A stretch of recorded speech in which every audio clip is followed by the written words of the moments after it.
दोस्तों पुष्पा इम्पॉसिबल में आप लोग देख सकते हैं कि कादम्बरी ने यहाँ पर सोच लिया है अपनी सारी सच्चाई बताने का जुगल जी को। जी हाँ दोस्तों, कादम्बरी सोचती है कि क्यों ना मैं यहाँ पर ये जो प्रेगनेंसी वाली रिपोर्ट है, अगर मैं इसको यहाँ पर सबको सच नहीं बताऊंगी तो क्या पता कि कल को मुझे ये चोल से ही निकाल दे। इसमें से दोस्तों अब कादम्बरी यहाँ पर कोई ऐसा मौका ढूंढ रही है जब वो यहाँ पर बहुत ही ज्यादा आराम से ये सारी बात बता दे जुगल जी को। अब दोस्तों जुगल जी यहाँ पर न्यूज़पेपर पढ़ रहे होते हैं तो कादम्बरी आकर कहते हैं कि जुगल जी मैं आपसे बहुत ही ज्यादा इंपॉर्टेंट बात करने आई हूँ, दरअसल वो बात बहुत ही ज्यादा जरूरी है। तो दोस्तों जुगल कहता है कि कादम्बरी मुझे तेरी कोई बात नहीं सुननी और मैं यहाँ से जा रहा हूँ क्योंकि तू हर बार यहाँ पर कोई ना कोई फसाद फैला ही देती है और मैं तेरे साथ जो बात नहीं करूंगा तूने वो बात भी बना डालनी है, इसमें से मैं तेरी कोई बात ही नहीं सुनूंगा। अब दोस्तों जुगल यहाँ से उठ जाने वाला है और यहाँ से चले जाता है तो कादम्बरी सोचती है कि ये तो बहुत ही ज्यादा गलत हो रहा है, सच में जुगल ने तो मेरी कोई बात ही नहीं सुनी। दोस्तों अब आपको मैं कादम्बरी के वार के बारे में बता देता हूँ। दरअसल कादम्बरी सोच रही है कि वो सबको यहाँ पर बहुत ही ज्यादा प्यार से बता देगी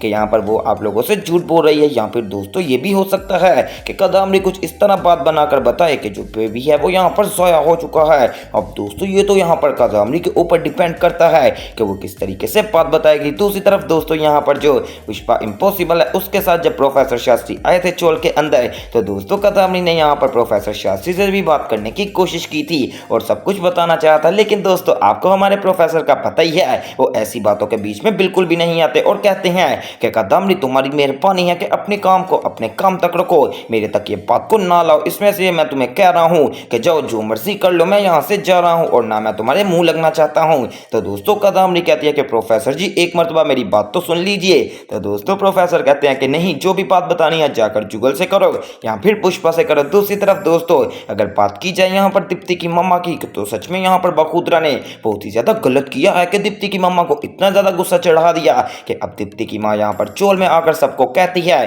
कि अगर तुम लोगों को मेरी बेटी दीप्ति यहाँ पर वजन लग रही है कि उसके यहाँ पर खातिर तवाज़ा कोई नहीं कर सकता तो मुझे बताओ, मैं उसको अपने घर ले जाऊंगी। और ये मैं सिर्फ बात नहीं कर रही, मैं सच में लेकर जा भी सकती हूँ। आप लोगों को याद होगा कि आज से चंद साल पहले भी यहाँ पर मैं दीप्ति को अपने घर ले गई थी, इस बार भी ले जाऊंगी, इसमें इतनी बड़ी बात क्या ही है। तो दोस्तों बखूदरा कहता है कि तूने कौन सा एहसान करना है, अगर तेरा इतना ही दिल कर रहा है और तू अपनी बेटी से इतना ज्यादा बिछड़ ही गई है तो ये ले अपनी बेटी को जा ले जा। तो दोस्तों पुष्पा कहती है कि बखूदरा ये आप कैसी बात कर रहे हो, आपको मैंने कभी ऐसा कुछ कहा है, तू जो मेरी बेटी को ऐसा कुछ कह रहा है। नहीं नहीं नहीं बहन जी, ये दीप्ति आपकी बेटी नहीं है, ये मेरी भी बेटी है और मैं इसका बहुत ही ज्यादा ख्याल रखती हूँ और ये हमारे ऊपर कोई वजन नहीं। सच में दोस्तों इस बात को तो मानना पड़ेगा कि पुष्पा को यहाँ पर रिश्ते रखने बहुत ही ज्यादा अच्छे तरीके से आते हैं और यहाँ पर उन्होंने बखूदरा की बात को भी इस तरीके से हैंडल कर लिया कि सच में यहाँ पर मानना ही पड़ेगा। लेकिन दोस्तों जो मुझे सबसे ज्यादा दुख हुआ था वो ना बखूदरा की बात का हुआ था बल्कि इस बात का दुख हुआ था कि एक बच्ची जिसको यहाँ पर अपने हाथ से खिलाया हो और जब वो बड़ी हो जाए वही यहाँ पर बातें सुनाना शुरू हो जाए। बिल्कुल दोस्तों इसी तरह हुआ है प्रोफेसर शास्त्री के साथ जो कि यहाँ पर रिया थी। अब दोस्तों वो थोड़ी सी बड़ी क्या हो गई है और उसको थोड़ी सी ये गलतफहमी हुई है कि जो प्रोफेसर शास्त्री हैं यानी कि उनके पापा हैं वो पुष्पा इम्पॉसिबल के साथ रिलेशन में हैं। तो दोस्तों इसमें से अब वो अपने बाप राजवीर शास्त्री के साथ इस कदर बदतमीजी से बात करती है कि मैं तो देखकर काफी ज्यादा परेशान ही हो गया। और रिया कहती है कि अब से आप हमारे पापा नहीं रहे क्योंकि आपका तो किसी और के साथ चक्कर चल गया है और जाहिर सी बात है कि मैं इसमें इंटरफेयर भी नहीं कर सकती, आपकी अपनी जिंदगी है, जो आपका दिल करे आप यहाँ पर वही करें। तो दोस्तों प्रोफेसर शास्त्री कहते हैं कि रिया बेटा तुम गलत समझ रही हो, मैंने तो ऐसा कुछ किया भी नहीं, बस तुमने यहाँ पर थोड़ा बहुत जो देख लिया है तुमने उसके पीछे की वजाहत नहीं सुनना चाहिए, उसके पीछे की बात मैं तुम्हें बताता हूँ। दरअसल उस दिन मैंने यहाँ पर ड्रिंक की हुई थी और मैं काफी ज्यादा डिप्रेशन में था तो पुष्पा ने बस मुझे संभाला था और कोई बात नहीं। तो दोस्तों रिया कहती है कि पापा मैं इतनी बच्ची नहीं हूँ, मैंने उस दिन सारा कुछ देखा था, वो आपको संभाल नहीं रही थी, इतना तो कभी मेरी माँ नहीं आपके करीब हुई होगी जितना पुष्पा इम्पॉसिबल हो रही थी। लो दोस्तों ये यहाँ पर ये वो साफ हो गया कि छोटे मुंह से बड़ी बात, बिल्कुल ऐसी ही रिया ने बात कर दी है, अभी तो वो बच्ची ही है, उसको ऐसी बात ही नहीं करनी चाहिए थी। लेकिन यहाँ पर मैं मोहिनी जी के लिए तालियां बजाना चाहूंगा जो कि अपनी बेटी की इतनी घटिया तरबियत कर रहे हैं और उसने यहाँ पर इतनी बातें सुना दी अपने बाप को। तो यहाँ पर मोहिनी जी ने तो टस से मस नहीं कहा अपनी बेटी को और उल्टा यहाँ पर जाते वक्त ये कह गई कि अच्छा किया बेटा तुमने अपने बाप को सुना दी। अब दोस्तों यहाँ पर उसका बाप कम बैक करने वाला है पुष्पा इम्पॉसिबल के साथ आने वाले एपिसोड में और बहुत ही ज्यादा मजा भी आएगा। लो दोस्तों अब यहाँ पर रिया एक तरफ मान नहीं थी, जब प्रोफेसर शास्त्री से मिलती है तो अपनी माँ को कहती है कि हमें दोबारा से जुगल जी के पास जाना चाहिए और उनकी भी अच्छी खासी बेइज्जती करके आते हैं। अब दोस्तों रिया आती है और वो कहती है कि आपने उस दिन मुझे जो गले लगाया था आपके ऊपर मैं मोलेस्टेशन का केस कर सकती हूँ क्योंकि आप बहुत ही ज्यादा घटिया इंसान है। तो दोस्तों जुगल कहता है कि रिया वो तो तुमने ही मुझे कहा था। तो दोस्तों रिया कहती है कि मैंने एक बाप की हैसियत से गले लगना चाहा था, लेकिन आप तो एक बहुत ही बड़े दरिंदे हैं और आप बहुत ही ज्यादा घटिया इंसान है। लो दोस्तों फिर से लग गया है जुगल के ऊपर नाम, और वो यहाँ पर कुछ बेचारा बोल भी नहीं सकता क्योंकि जाहिर सी बात है कि वहां पर कैमरे भी लगे हुए थे, और अगर रिया ने किस कर दिया तो ये सारा यहाँ पर मसला बन सकता है जुगल जी के ऊपर। और अब पहले प्रोफेसर शास्त्री पर मोलेस्टेशन का केस हुआ था, और अब यहाँ पर रिया कर सकती है जुगल जी के ऊपर मोलेस्टेशन का केस। दोस्तों आपको क्या लगता है कि क्या जुगल के ऊपर यहाँ पर रिया ऐसा कर सकती है या फिर नहीं, मुझे कमेंट्स में लाजमी बताना। लेकिन दोस्तों अब दूसरी तरफ बात की जाए यहाँ पर कादम्बरी की, तो वो बार बार यही बात सोच रही है कि मैं किस तरह पुष्पा को सारा सच बताऊं कि मैं यहाँ पर तुम लोगों के साथ झूठ बोल रही हूँ और मैं कुछ भी प्रेग्नेंट वगैरह नहीं हूँ। अब दोस्तों कादम्बरी बहुत ही बड़ी चाल चलती है, और जो कादम्बरी यहाँ पर पुष्पा को अपने घर में बुला लेती है रात को और कहती है कि पुष्पा मैं तुमसे जरूरी बात करना चाहती हूँ। तो पुष्पा पूछती है खैर तो है कादम्बरी, इतनी भी कौन सी खास बात आ गई। तो दोस्तों कादम्बरी कहती है कि मैंने अपने बच्चे के मुतालिक बात करनी है। पुष्पा तेरे से यहाँ पर मैं मेहरबानी करती हूँ कि तू किसी को भी इस बात के बारे में नहीं बताएगी। तो दोस्तों पुष्पा कहती है ठीक है कादम्बरी मैं नहीं बताऊंगी, मुझे सारी बात तो बता।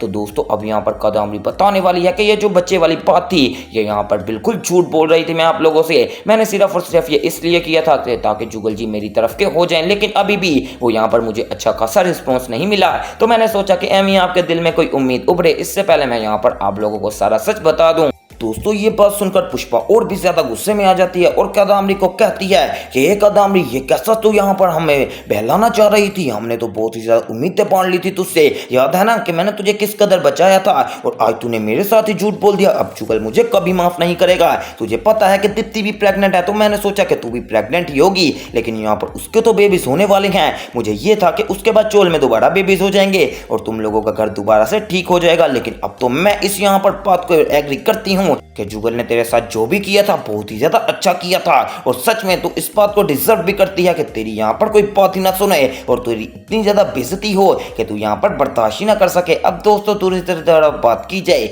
यहाँ पर जो कोयल है वो उसने तो रिजेक्ट कर दिया है सीधा सीधा यहाँ पर रजत को। तो दोस्तों इसके बाद रजत आ जाने वाला है यहाँ पर हमारी नैना के पास, और आपको पता है कि अगर किसी का दिल जना ना हो तो सबसे पहले नंबर पर कादम्बरी आती है और दूसरे नंबर पर आती है नैना। अब दोस्तों नैना कहती है कि वैसे रजत तो कितना ज्यादा प्यारा तो है, तू मेरे साथ हाथ मिला ले, मैं तेरे साथ शादी के लिए तैयार हूँ। वो कोयल तो है ही बेवफा और बहुत ही ज्यादा बदतमीज भी है, और आपको पता है हमारा दोस्तों रजत भी कितना ज्यादा सीधा है, वो भी अब नैना से हाथ मिला लेता है और कहता है कि नैना आज से तेरी और मेरी दोस्ती बहुत ही ज्यादा पक्की हो गई है। अब दूसरी तरफ दोस्तों बखुदरा जी की बात की जाए कि उन्होंने तो सच में डेरा ही डाल दिया था चोल के अंदर आकर, अब उनके वापस जाने का टाइम हुआ जाता है। अब प्रार्थना कहती है कि पापा आप जाए, मैं अपनी तैयारी अच्छे से करूंगी। तो दोस्तों यहाँ पर बखुदरा कहता है कि अगर प्रार्थना तूने अच्छे से तैयारी ना की तो साथ ही मेरा घर है, मैं तुझे लेने आ जाऊंगा और तब तक नहीं जाने दूंगा जब तक तू तैयारी पूरी ना कर ले। तो दोस्तों पुष्पा कहती है ठीक है बखुदरा से, अब तुम यहाँ से चले भी तो जाओ। अब दोस्तों आने वाले एपिसोड में बहुत ही ज्यादा बवाल सीन देखने को मिलने वाला है, तो वो सब देखना मिस मत कीजिएगा